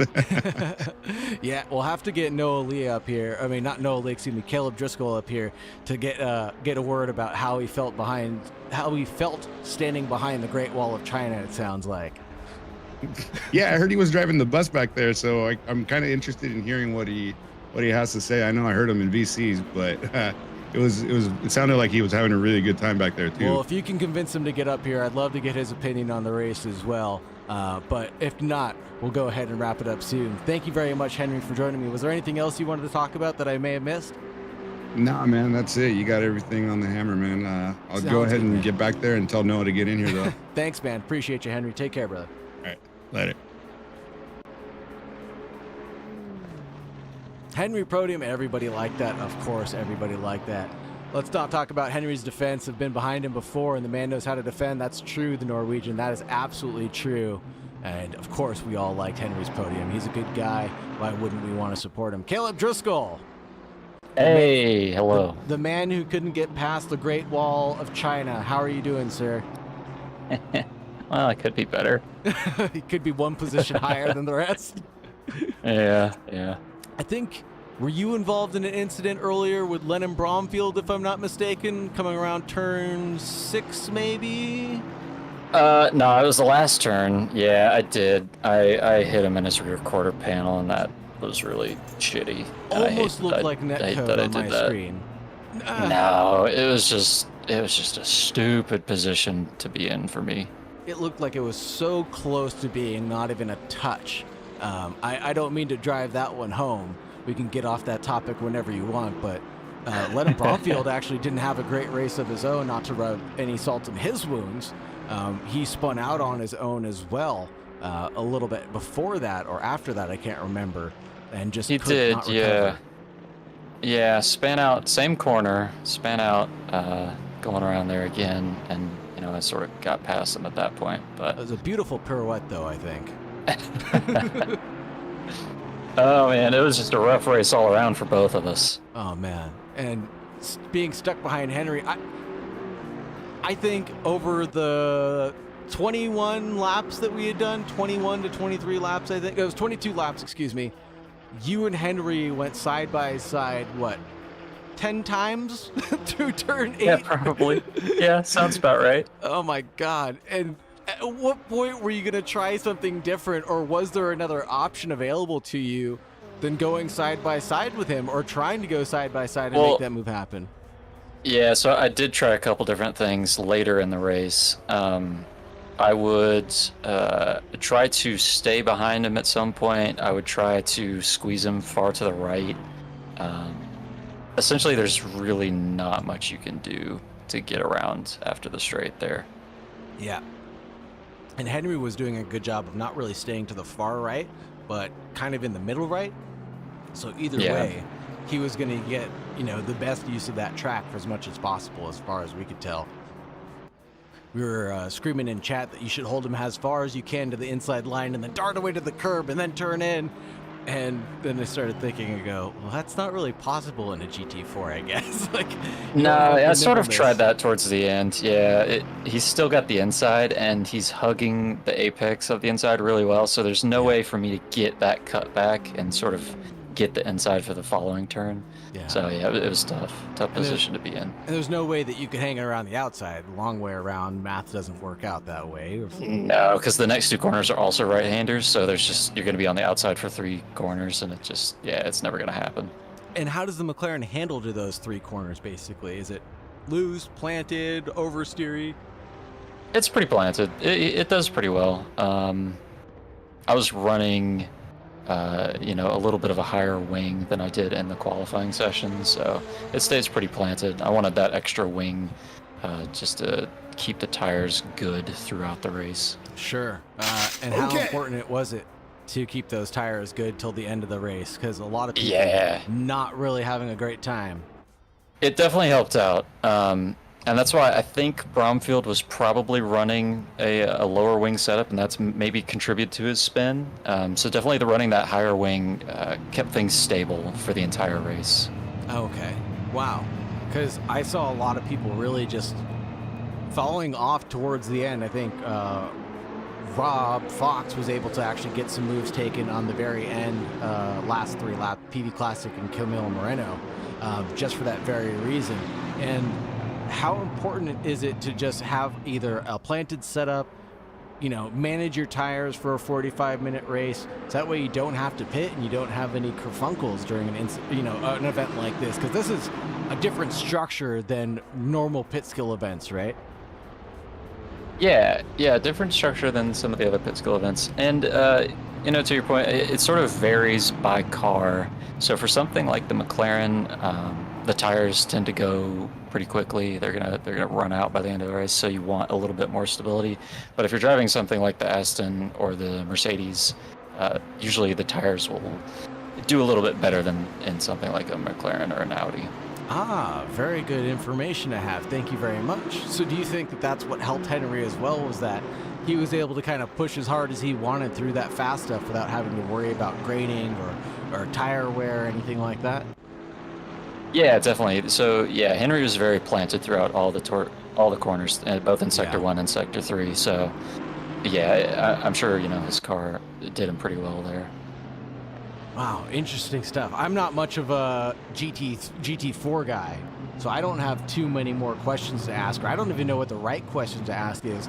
So you go ahead and lead the way and give us as much information as you're willing to share. I don't know. Power Card's always a tough track to pass on, so it's sort of whatever position you start out in is probably going to be the position you finish in. Unfortunately, that didn't work out for me. Mike got a great run at the start. I went a little bit too deep into turn 1, so Mike was able to get past me there, and then Bromfield got past me at the end of the straight on turn 1, or lap 1, I think. Yeah. So, yeah, Power Card in general, just a difficult track to pass on. But no, it's good. It's good fun in the GT4s. And it looks like you're actually able to make up some positions overall, though, falling back, going forward again. You seem to have that consistency. Where were you making the passes happen the most when you were trying to get them done? Man, it's tough. If you can make a pass in either Sector 1 or Sector 3, that's probably honestly the best place to do it, because Sector 2 down the straight, you're just not going to be able to do anything. Mm-hmm. For me, I was really only able to get that one pass back on Bromfield when he spun out, so you kind of just have to wait for your opponent to make a mistake. Wow. Yeah. Not what I would have expected for Paul Ricard. I feel like in GT3s, it's almost a different story, where you kind of get to make passes, at least in the daily races, or where mistakes, I should say, are more frequent in the quick 15-minute splits that we're in. But you guys are obviously at another level. I mean, 206s, 205s, 204s even at one point, if I remember correctly. You guys are just absolute aliens in these cars. Yeah, they feel good to drive. And yeah, the GT3s, I think they're definitely a bit slidey on Power Cards, so that sort of contributes to people making more mistakes in GT3s, I think. But the GT4s handle very well. Do you feel like you're going to join this championship again next season when it kicks off? Because you guys are wrapping up in just 2 weeks' time, if I'm not mistaken. Yeah, that's correct. We got Bathurst coming up next week, and yeah, I'll definitely be participating in the GT4s again. I really enjoy them. I'm gonna probably do some car shopping, maybe figure out what I want to drive for next season. Sounds like people are gonna do some BOP research then, I guess, huh? I might just go back to my tried and true Aston. It's maybe not the fastest at a track like Paul Ricard, but we'll see what the track list is going to be for next season. I don't know. That might determine what car I take. Sounds good, man. Oh, that seems like it's going to be a lot of fun, and I can't wait to actually see what the track list is going to be like for next season. And if I didn't see it this season, does that mean I'll see it next season? My home track of Laguna Seca? I can't really say much, but you might be disappointed. I don't think Laguna's gonna show up next season. If I was a betting man, I'd bet Laguna's probably not gonna show up. But I haven't seen the track list myself, so anything can happen. Anything can happen, but won't keep my hopes up. Won't keep my breath held. Then it sounds like. But thank you very much. Oh, and speaking of GT4s, the most important thing is, are you guys participating in the Bathurst race this weekend coming up? So let's see. I will be participating in the 3-hour duo Bathurst race. Okay. I will not be participating in the 6-hour Bathurst race. I don't think I'll be participating in the 6-hour Bathurst race. That's the GT4s. Yes. And then I don't usually do like the weekend warrior races. Okay. Copy that. Yeah, I should have asked more of the GT4 drivers if they're going to be participating in the 6-hour enduro on the 22nd. I know a lot of people are gathering their teams together now with only 2 weeks left to go. So it's going to be really close and down to the deadline if you haven't found a team yet. Yeah, true. Yeah. Well, as long as you know what car you want to pick and you have a solid team, it shouldn't be too hard. I've already given up my spot to go back to streaming the event, so that's my decision made. Is there anything else you want to talk about, Mr. Driscoll, before I let you go and wrap up the stream? No, man. I think I'm good. Thank you very much for taking the time to come in here. I really appreciate that more than anything, brother. Yes, sir. Thank you. Later. See ya. Everybody's looking for a KTM, it sounds like, or the other butter is still looking for a KTM. Anyone in chat have one, or anybody driving one for the Bathurst race for the other butter? I think that must be Andrew Tiedemann, if I'm not mistaken. The only KTM sane person here. There's Lennon Bromfield, Nathan Williamson's little contact there, and it looks like the Strongsy boy goes through and then boxes in Lennon Bromfield. Man, this was a great race. This was a good event. Thank you everybody for volunteering to give your time over. You honestly, Noah Lee, we got Noah Lee. Noah Lee. What's Hello. going on, man? I was just about to wrap things up and I got all excited because you showed up. Oh, good. Yeah, everyone, they wanted to be in here. So. Heck yeah. Are you here to talk about the 6 hours of Bathurst, or how Oh man. Oh, I'm so excited for that race. Yeah, Are you? Yes, I love Bathurst. I feel like somehow it's one of my stronger tracks, which is weird because skill issue, but you know, whatever. It seems to work out for me, so yeah, I'm looking forward to it. So this is going to be your home then, basically. It's I hope Bathurst, so. it's GT4s, this is Right. like Yep. everything that you've dreamed of having. In theory, it has my name written all over it. In practice, you know, the jury's out, but we'll see. What are you driving for the 6 hours? That's a great question. I also don't know who I'm driving with, so. Do you not have a team yet? Not yet. Got some work to do still. Well, there's a KTM spot open with Tiedemann, it looks like, if you're that insane. Okay. Or you're not that, not that big maybe, of a rush. Maybe I need to convert him to something, you know, something else. I do have a team going for, it's called Code Brown Racing, and they're driving a Camaro. I think you can take my spot or another person's spot if you're interested in doing that. All right, yeah, we'll definitely have to see. Yeah, I haven't really made a ton of plans. A lot of the other guys have sort of already gotten everything situated, so I'm sort of just out on the market, just you know, trying to throw myself into something. Just a free agent. Yeah. I'm the cruising journeyman. for poon. So you know, so that's yeah, who knows.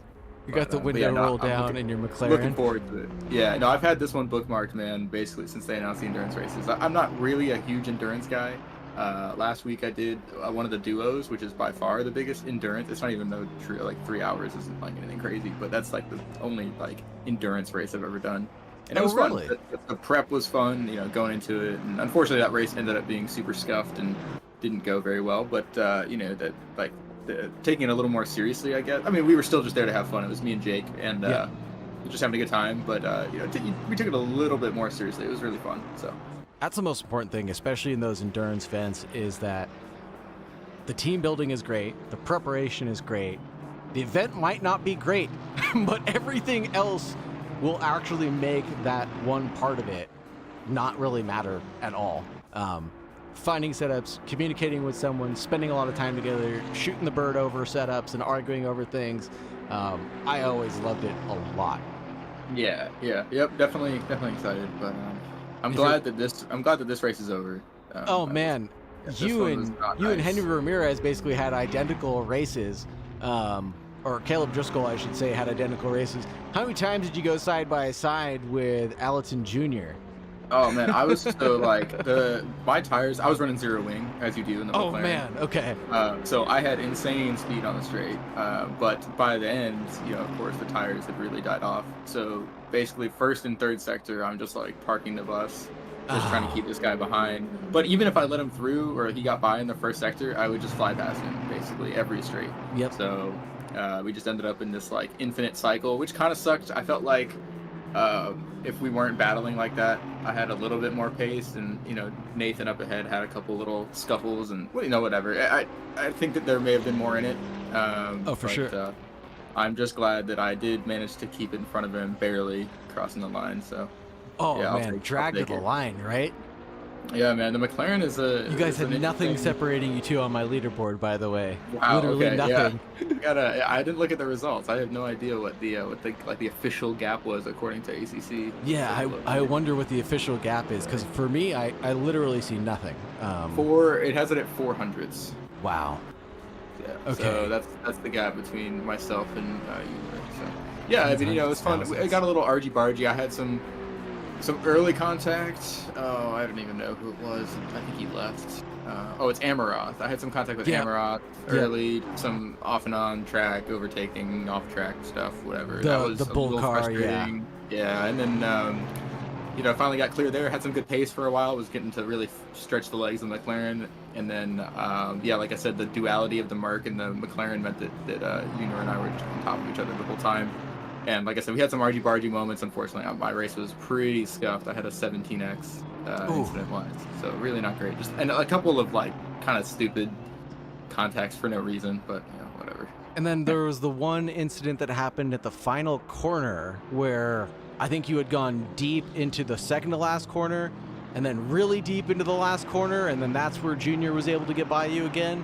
Now, what was going on there? Tires, or was it? My tires were done, but I was also trying to be somewhat defensive. Like I really didn't want him to make a big, because on a hairpin like that, I mean, if he makes a send on the inside and can get it stopped and just park it on the apex, and then I mean, again, I'm in the McLaren, so I'm not like super worried because I have a pretty good shot to at least get next to him in a turn one.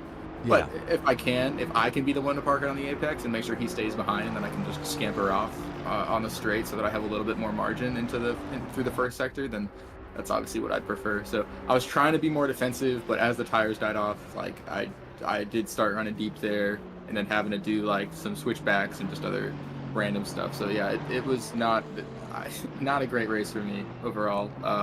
I made some progress. I think I had 6 overtakes, but it doesn't feel like it. I think you did. Yeah, it was 6 positions gained overall, just like Henry. Yeah. Yeah. I mean, it was like that on paper, that's pretty good, but I don't know. I was frustrated with it. I just didn't have the pace. Didn't feel like, but whatever. Like you say, with the 17Xs or the contacts, it just doesn't feel like it. I'm sure. It felt messy. And speaking of pace, so Noah Lee, you and Alton Jr., your guys' pace was literally identical. 206.787 for you and 206.78 for Junior. So tens, hundreds, thousands, only 7,000 separating the two of you guys. Yeah, that checks. Yeah. And it's crazy, man. All of the pace in the McLaren is on the straight. Like every like the only reason that pace is as close as it is because on the straight. It was crazy. Like I literally could just drive by him. I think you watched. I had the stream up in the background, and I think you watched one of the overtakes that I got, and it was literally like he was parked. It was crazy. Yep. Like it didn't matter if he broke the toe. It just didn't matter. Like the McLaren just flew past him every time. Yeah. It literally looked like he was standing still once, and I was just like, what is going on here? Did he let off the gas or something? It made no sense, but I guess just that top speed that you had was just annihilating him. Yeah, the duality. No, I was definitely on the fence about taking the McLaren. Obviously, it was the popular choice today. Everyone talking about it, and it looks like our top 10 was filled with them. 1, 2, 3, 4, 5, 6. 6? Oh, yeah, 6 2, of 10. 4, 6. Yeah. Yep. Yeah. So, it was the popular choice, and I jumped on that bandwagon. I was like, yeah, whatever. I've had good luck with the McLaren in the past. I got a Monza P2 last season with it. before everyone realized how broken it was in a straight line. So now that everyone knows, I think my luck has run out there. But I was the only one to take that gamble, and everyone was like, "What are you doing?" And yeah, that was I think the first time that anyone really saw the crazy straight line speed of the McLaren. But on tracks like this now, where there's insane straight lines, like it's definitely the go-to. But next season we're moving to fixed car in this series.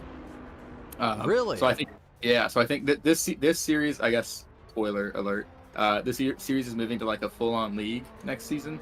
So instead of being like the 12 weeks that we do for this series currently, like sort of one of the more fun series, going to a 10-week, it's gonna be fixed car. There's some other changes too, but big thing fixed car. I don't know how many McLarens we'll see. I think there might be some. I think Strongs loves it, so maybe we'll see Strongs in it. But I certainly will not be in the McLaren for a full season. Oh, so fixed car meaning that not everybody's going to drive the same car class, but that once you pick it, you're done. You can't change. Yep. It'll be just like the Americas GT3 that we run on Wednesdays. So it's moving to the same fixed car. You get stuck with it. So you gotta kind of hedge your bets. Pick something like you want to get something well-rounded. Maybe take a glance at the schedule and try and find. But the fun thing about doing fixed cars is that everyone has on weeks and off weeks. Because people can't switch around. It prevents situations like this race. Not that there's anything wrong with this, but obviously, like, everyone sees, like, oh, car go fast, let's pick McLaren. Yes. And then everyone is sort of fighting the same battle. If people are taking risks or, want to be strong some weeks, like for Strongs, if Strongs takes a McLaren and then we go to Monza or something, he's going to have a great weekend while everyone else is, having to sort of deal with the lower power. And then, if you take something like the Ginetta or the KTM, and we have, some real twisty tracks, obviously those cars are real strong there too. So Alton Park, Snetterton, you're going to do great. Yeah, exactly. Yeah, so it introduces a little bit more strategy into it all. Not just like per race strategy, but season strategy, like trying to find something that works best overall, fits your driving style the best, et cetera. So it'll be sweet. I'm really looking forward to next season for this. This sounds really exciting that next season's going to be a fixed car, actual league series event. Hold people a little bit more accountable for their car choices and really get people locked into a full season of filling up this grid, because we've had great numbers. Even tonight, 19 people had shown up. If we can get 20 people in here consistently, oh my God, that'd be phenomenal. I think that would just make for not even just great entertainment. I think the drivers would have so much fun. You guys just sticking together like, flies on fly traps. I don't even know how to describe how crazy you guys just stick to each other.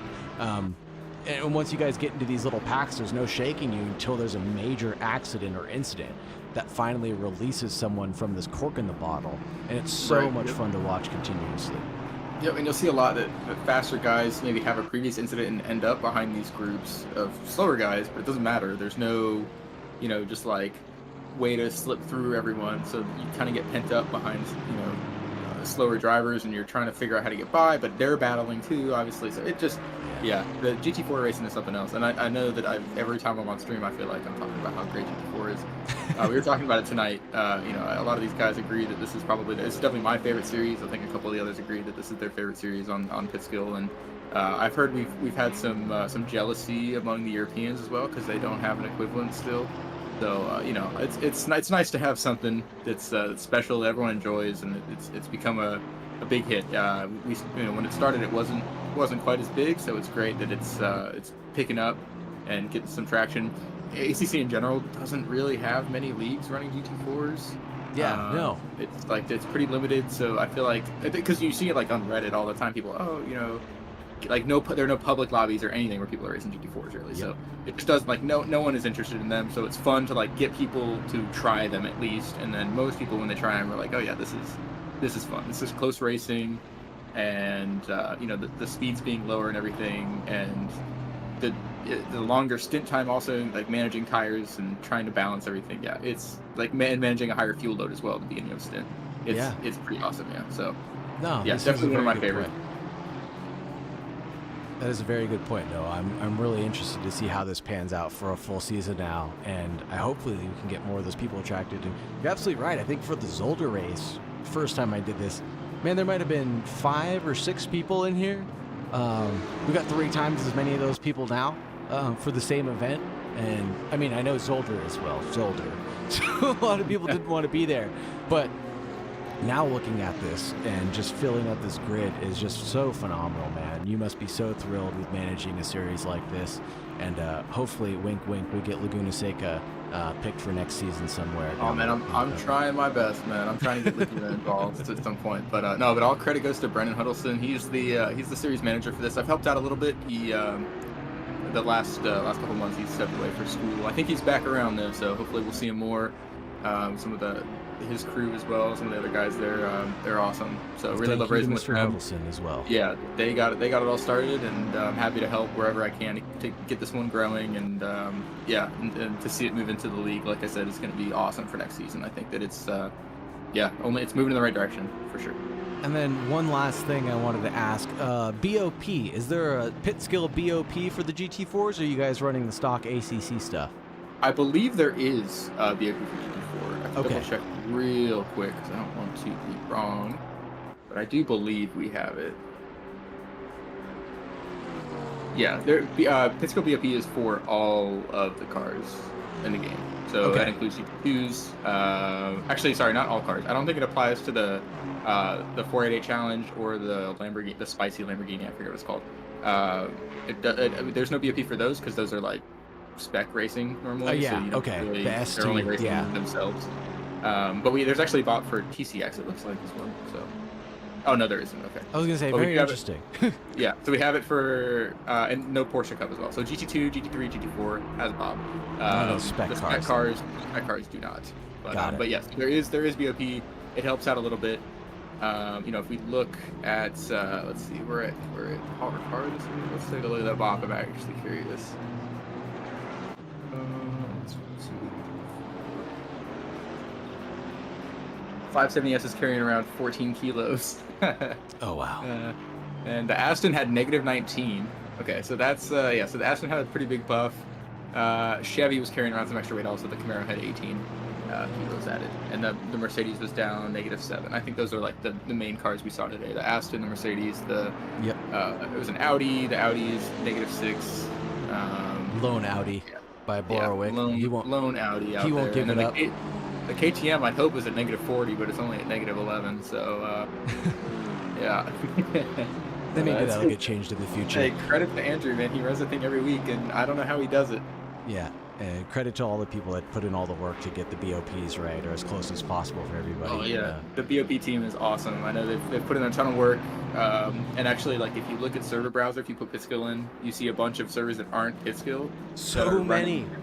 Yeah, it's like it seems like every time I try and join a race, there's another server that's added from someone else that's running BOP. So it's awesome to see that people have tested it, looked at it, and have given it a try, and it seems to be working because you see people continue to adopt it. So the 100%. BOP works great, and it definitely helps with the closeness of racing and the variety of cars. You see way more cars that are viable from a week-to-week basis, which of course is important in fixed car series like the America's Challenge and like this is going to be.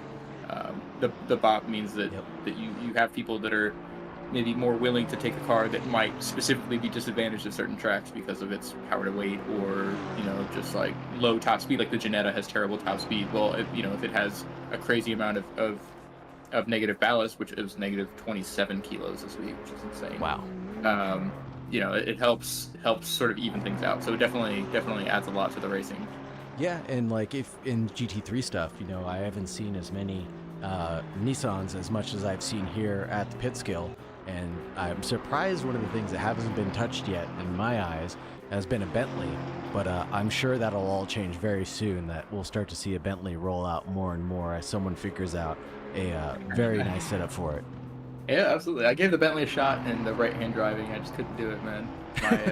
My American brain cannot comprehend. That's where sitting we in the draw back- the line. Yeah. Left-hand steering wheel, the right-hand steering wheel. That in the Ginetta, man. I just every time I have to drive it, I'm like, well, don't know how I'm gonna do this. But yeah, no, the Bentley is fun. The Nissan is really fun. We did a track day showcase with it, which is like a weekly series that we're doing. It's also changing a little bit next season. But it's everyone races the same car. That's not really something that most people race. So one of the weeks we did last year, or I think it was maybe early this season, or maybe it was last season. was at Valencia in the GTR, and it was so much fun. Ooh. And I think Callum actually picked up the GTR for a while. I saw him racing in some other stuff after that. So, you know, it's fun. It's fun that cars that don't really get a ton of attention become viable again. The Lexus is another example. It's kind of Whoa. Oh, I love the Lexus. Man. I got a, for a while there. The Lexus was a pretty tough sell, and between the Kunos buff that it got, and then the BOP as well, the Lexus is at least like a viable car. It's really fun to drive. Sounds amazing. So you know, I haven't had more people complain about my car choice ever in my life than I have at Paul Ricard. Apparently, I'm just some cheater person because I picked the fastest car. It's like, I've been driving the Lexus since it was bad. Like, please. yeah. Forgive me.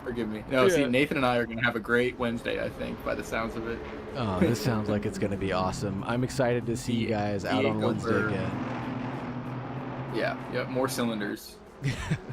Are you guys doing the V12 again? Oh, I hope never again. I don't think he has any interest either. So yeah, good. Hopefully. Well, hopefully you guys will round it out here at Bathurst, here at Paul Ricard then, and then head on home for the end of this, huh? Yeah, can't wait to be done with this track. Right on, brother. Thank you so much. Anything else, Noah? No, I think that's about all. Thanks for having me. Thanks so much for doing these streams, man. It's always so much fun to watch them back and you know, see what you saw. I've been putting them on in the background, but nothing beats watching them. It's really fun. Thanks, brother. Really appreciate the love and support you guys give. That time, I couldn't pay for that even if I wanted to. So the fact that you guys care so much means a lot to me. Oh yeah, it's really awesome to have. We're all extremely grateful to have it. It just adds a whole lot to doing the race and makes them feel special. So really awesome. Appreciate it. Thanks, brother. And hopefully I'll see you guys on track soon. I'm starting to get my elbows out myself with I'm not a fast boy in the 54s or nothing, or 52s, but I've knocked down a 55 maybe here or there in a GT3. Huh? Oh, I've not done a GT3 lap yet, so I have no idea. All right. Well, I think I have 0 GT3 laps on Power Card, so yeah, I have no idea. Perfect. We should go sign up for a duo dash after this. I'll go punch you off. Yeah, it'll be great. It'll be great, man. Right on, Noah. Have a great night, brother. Thank you so much, and take care. Yeah, man. Thanks again. See you. Bye. And wrapping it up with Noah Lee, and that will wrap it up for us here in the broadcast booth as well, everybody. I can't tell you how much I appreciate you guys hanging out with me, how much you guys have just keep on feeding the fire by being here, wanting to be attentive, wanting to jump into the broadcast booth with me. You guys are just phenomenal. I just got to keep saying that over and over again. Thank you so much for all the love and support you guys give. Awesome Norwegian, thank you for being here. Noah, thank you for being here. The other butter, Tiedemann, thank you for being here. We had Ashley Clark here as well. Thank you very much. The Wusky, the awesome Wusky? No. Fuzzy Whiffs, thank you for being here. Awesome Norwegian. Do I know your screen name? Apollo the Wusky, excuse me, thank you for being here. Everybody, thank you for being here as always. I wouldn't do it without the love and support of you guys and keeping the chat going. So thank you so much for keeping me entertained for this 45-minute race. And with that, we're going to start to sign it off. Unless anybody else has everything to say, thank you everybody for the love and support again. I can't say that enough. Thank you very much for the donations of the subs. Your guys are crazy. Thank you, Juan, also for the sub. Appreciate you a lot. Great to see you back lurking in my channel again. Hope to see you guys back on track. And remember, please always stay safe. Goodbye.